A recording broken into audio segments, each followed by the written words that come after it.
Good evening, visitors. Welcome to the Australian War Memorial's Last Post ceremony. My name is Karis May, and joining us today from the Australian Army is Lieutenant Colonel Andrew Moss. We welcome the veterans who have served, those that are still serving, and the families that support them. We also acknowledge the members of RSL and services clubs who are watching the broadcast of this ceremony from around Australia. This evening we are joined by visitors who will be laying wreaths. But to commence the ceremony, I ask that you all stand and join in singing the national anthem.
The Australian War Memorial was the vision of Charles Bean, Australia's First World War official historian.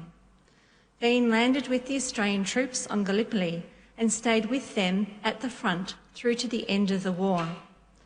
The idea of this national memorial and museum came to him at Pozières, France, in the depths of the bloody fighting of 1916. Bean's idea was that this would be a place where families, friends, and Australians could mourn their loved ones buried in faraway places.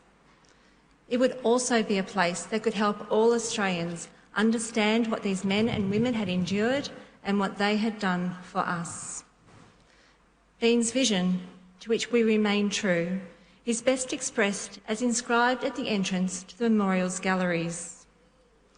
Here is their spirit in the heart of the land they loved, and here we guard the record which they themselves made.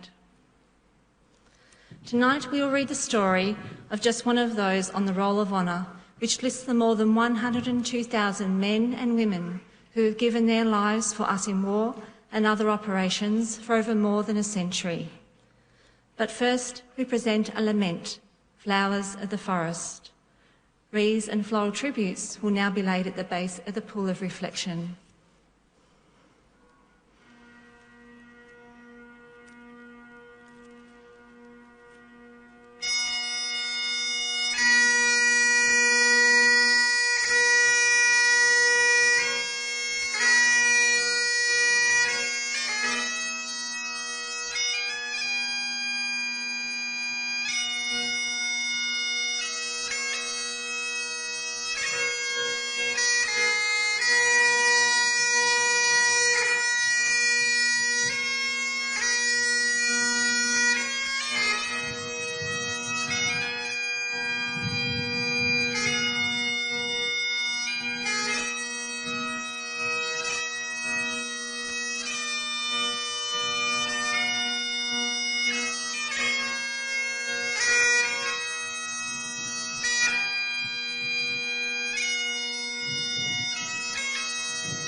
Today we remember and pay tribute to Private Russell George Basisto.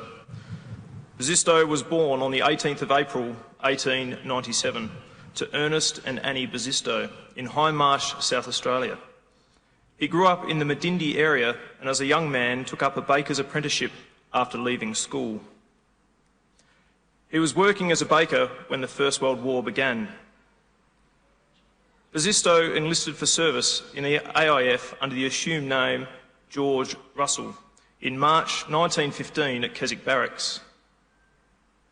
After 1 month's training, he joined A Company of the 27th Battalion and changed his enlisted name back to his original name at the end of April. He embarked for Egypt from Outer Harbour aboard the transport ship Geelong on the 31st of May.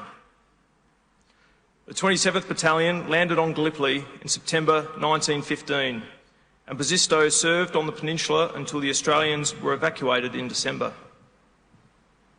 After a brief return to Egypt, the battalion then sailed for France and the Western Front. After a brief period in the line in the nursery sector, the battalion then headed for the Somme. Basisto, in one of his last letters, wrote to his father that France was much worse than Gallipoli. He said that his unit couldn't get forward and the retreat was not an option. He also asked his father not to read the letter to the rest of the family and to prepare them for what might happen. On the 4th of August, during the 27th Battalion's attack on the windmill at Bozieres, the battalion was caught in a German artillery barrage.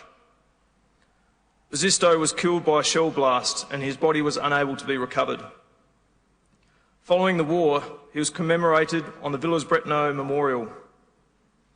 In January 1998, a French farmer who was ploughing near the former windmill came across the intact body of an Australian soldier.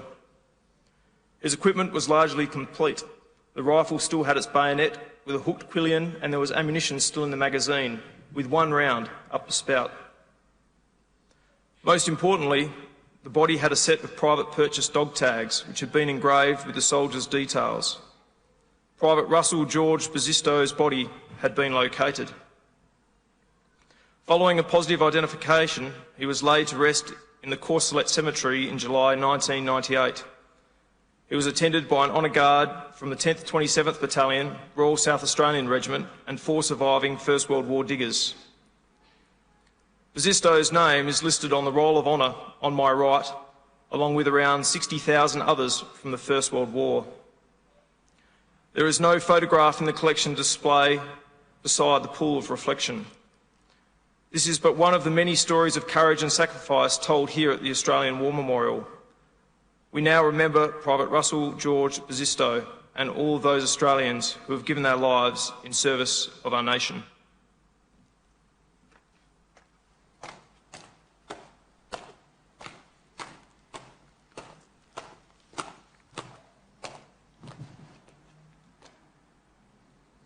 They shall not grow old, as we that are left grow old. Age shall not weary them, nor the years condemn. At the going down of the sun and in the morning we will remember them.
Lest we forget.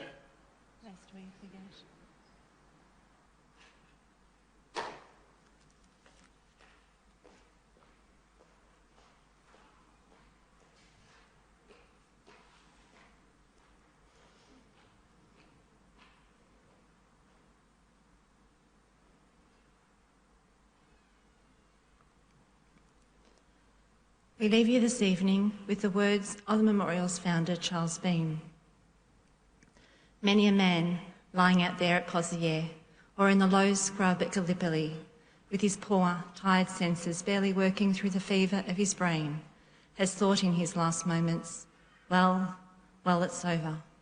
But in Australia, they will be proud of this. Ladies and gentlemen, that concludes this evening's last post ceremony. We would like to thank you for visiting the Australian War Memorial today, and we wish you all a very good evening. Thank you.